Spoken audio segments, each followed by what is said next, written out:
Hey guys, it's Fee, and it is Vlogtober day 11, and today we are supposed to cook with you or bake with you or do something in the kitchen with you. So, I have pumpkins. Imagine that, pumpkins in this house. I have pumpkins. I have 4 pie pumpkins actually.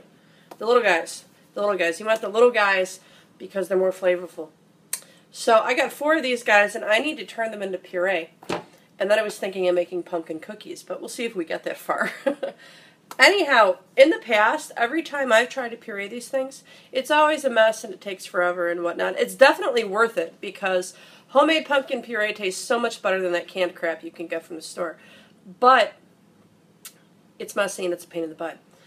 The way I normally puree these guys is you start like you want to carve them, right? You take off the top, you get everything out of the insides, guts and all. Or you can cut them in half and do the same thing. And then you cut this up into manageable chunks, decent sized chunks. You boil it until it gets soft, and then you peel off the skin, and then you puree it up, and then, you're still not done, then you strain out some of the water. So, I found a new way to try and do this puree that I have never even heard of before. The only way I've ever known or heard of anybody doing it is boiling them. But this new way seems like it could be easier and less messy and maybe quicker, maybe, depends on how you look at it. But I'm going to give it a go. It seems too easy to be true, but I'm going to try it and we're going to see if it works out. So what I'm going to do is I'm going to cut these guys in half. I'm going to scoop out all the junk on the inside. I'm going to keep the seeds for later because I'm going to make pumpkin seeds later. And then you put them on a pan, face down. Each half is face down with a cup of water. And you bake them for an hour in your oven at 350 degrees. And when they come out, all you should have to do is take a decent sized spoon and just scoop the puree out, and essentially you're done. You can make it smoother at that point by using a hand emulsion blender, and you're done. That's it. No fuss, no muss, no nothing. So we'll see. We'll see how this turns out. Some people still strain it through cheesecloth at the end, but at that point, it shouldn't matter because you're not boiling them and they're not taking on more water. So, we're going to see. We're going to see. All right, I'm going to cut these guys up and get them ready to put on the pan, and then I will be back in a minute. So, here's my pumpkins, guys. So, 4 pie pumpkins cut in half. In case you're wondering, that is about what it should look like. You want to get all the junk and seeds out of there and whatnot. And the only thing I used to do that was a really big serrated blade and a pumpkin scoop. And mine's Fee Green, in case you didn't notice. That's the important part, Fee Green. You can get these in a carving kit. And because they're plastic, a lot of people throw them away. But I keep mine because this serrated edge here, it is so easy. It's just the right size to get in there with this thing. All of these took me about maybe 10 minutes to do. And if you're wondering why they call these pie pumpkins, all of this came out of those 4 little pumpkins. You see how many seeds are there? That's what makes them so flavorful. And if you want to use all of this, or the seeds at least, to make pumpkin seeds, do not torture yourself with picking them out of this. Just throw this whole thing in a bowl of water and kind of mix it around. It will separate on its own, and then you can just skim the seeds right off the top. That's what I do at least. So, I've got my pumpkins on my 2 pans. I've got 2 cups of water here, 1 cup for each pan. And then I'm going to put them in my oven. Alright, so there we go, guys. Pumpkins in the oven, water in the pans. I used a little bit more than 2 cups because you want the water to cover the entire pan. And my baby rail pans, I guess, are a little bit bigger than normal. So you just want enough to cover the bottom. And these guys go in at 350 for an hour. And by the way, if you want to see the oldest oven known to man, check that out. This thing has been in this house for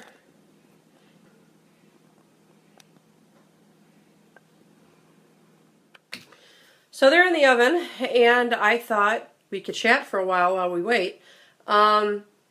So I haven't decided if this is going to work yet, but if it does, I'm never boiling another pumpkin again, because it just seems so much easier, so we shall see.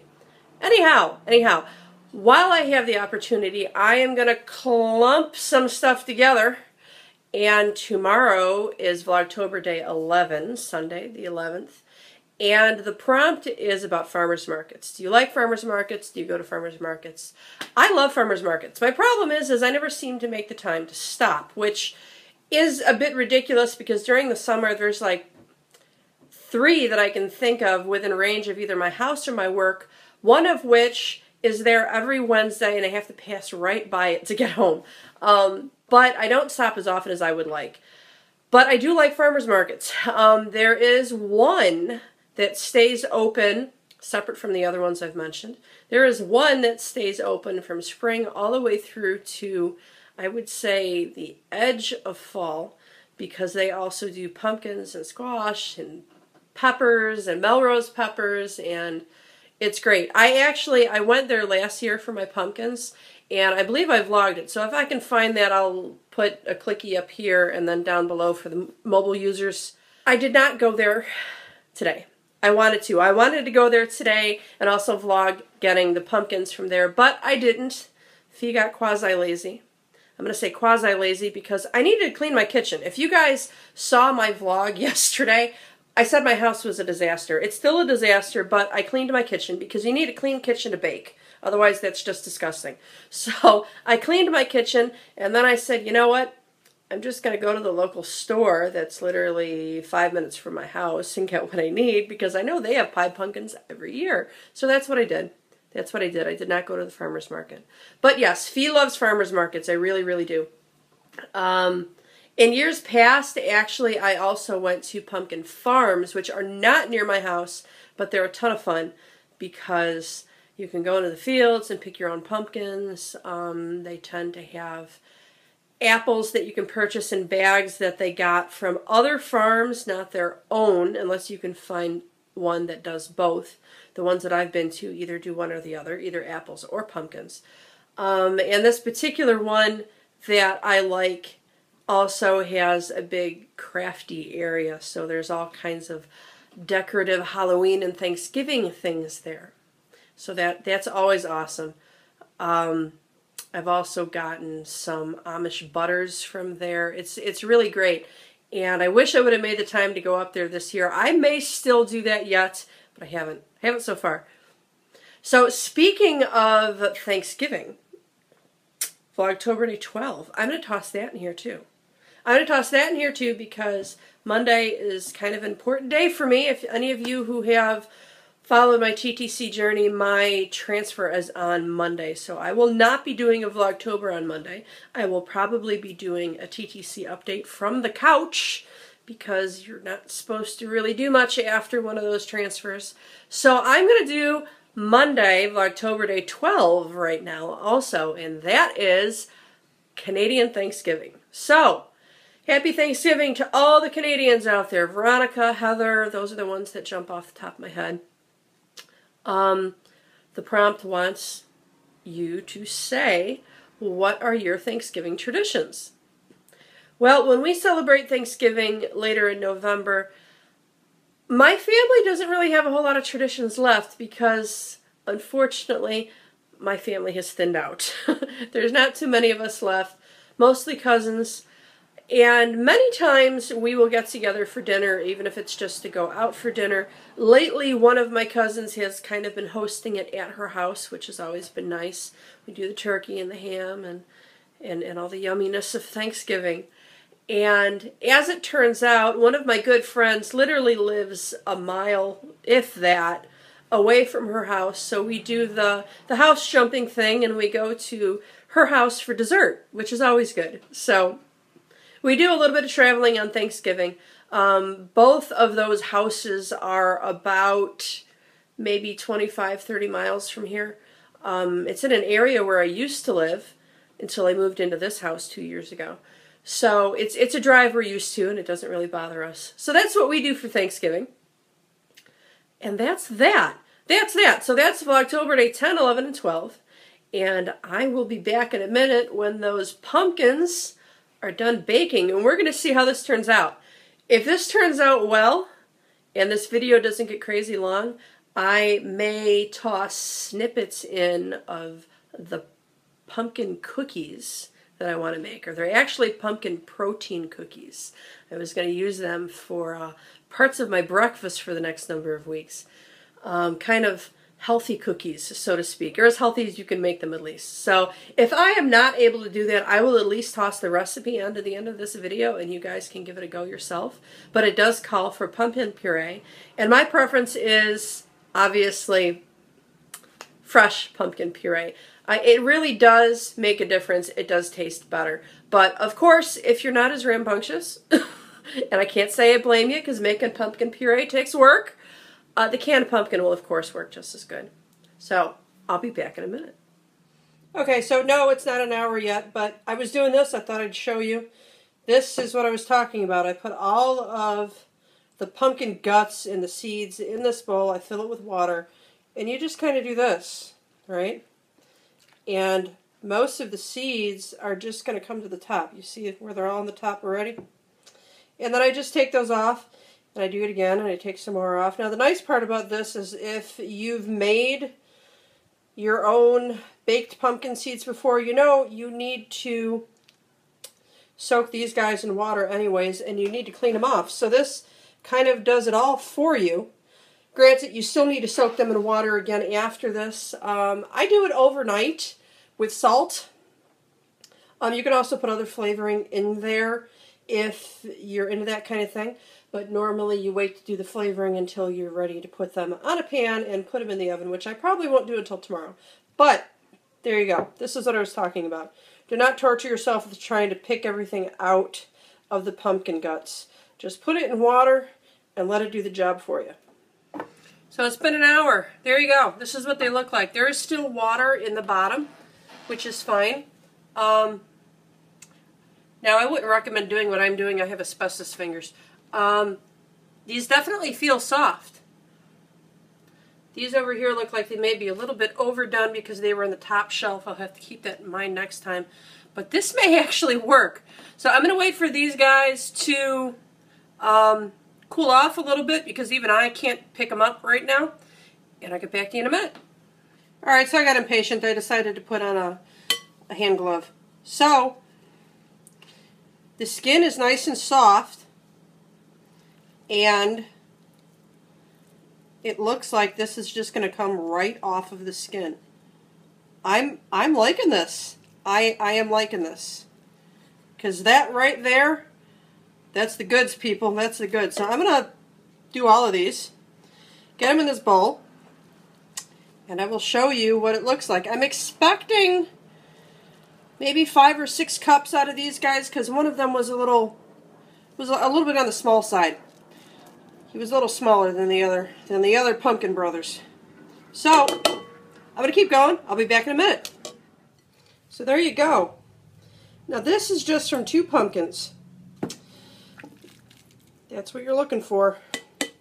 I put the other 2 pumpkins back in the oven because they weren't quite easily scoopable yet. So the ones that looked like they had these markings on top and were kind of indented down, that's actually what you want because it comes right out. Look at that. You ever wondered what a skin pumpkin looked like? That's what a skin pumpkin looks like because there is nothing left in there except little bitty pieces. And the skin. That's it. That's amazing. I am never boiling a pumpkin again. Alright, so the other 4 are out now. I just thought I'd show you this. pretty much it looks light. You can see the steam coming off of this too. Pretty much the color turns lighter. It's almost a yellow now instead of an orange. And you take this, and it just comes right out. So here we go. Look at all that pumpkin pulp just from those 4 little pumpkins. So when you go to get pie pumpkins, do not underestimate them. They may be small, but you can get normally about 2 cups of puree from 1 average size pie pumpkin. Remember, those are the small ones in the first place. So I am going to try and puree this up with my hand blender. And I'm not quite sure if I'm going to like the way that goes. There is enough water in the pumpkin itself where this should work, but if I don't like it, I think I actually may use a blender. So, I'm going to give this a go, and I'll be back in a second. So in case you were wondering, there's the difference. Alright, so that's what it kind of looks like if you use a hand emulsifier. That's probably good enough, but when I put it in my blender that has a food processing attachment, you can see that it's much smoother. So this is what I prefer. I prefer this one. And then what I will do is I will separate all of this into 1 cup Ziploc bags. This way it's nice and easy to freeze, and it's also nice and easy to grab for recipes. So there's the finished product, guys. I actually got a little bit more bang for my buck. I was expecting 5 or 6 cups. I got 6 3/4. This is a 3/4 bag, and then we got 6 full cups in these bags. And that's awesome for those 4 little pumpkins. And like I said, I am never boiling a pumpkin again. This was so much easier. I'm not going to say no fuss, no muss, because there's definitely fuss and muss involved, but not nearly as much as boiling it. So that's that. I am running a little long today, so I am not going to do the pumpkin protein cookies, but I will put the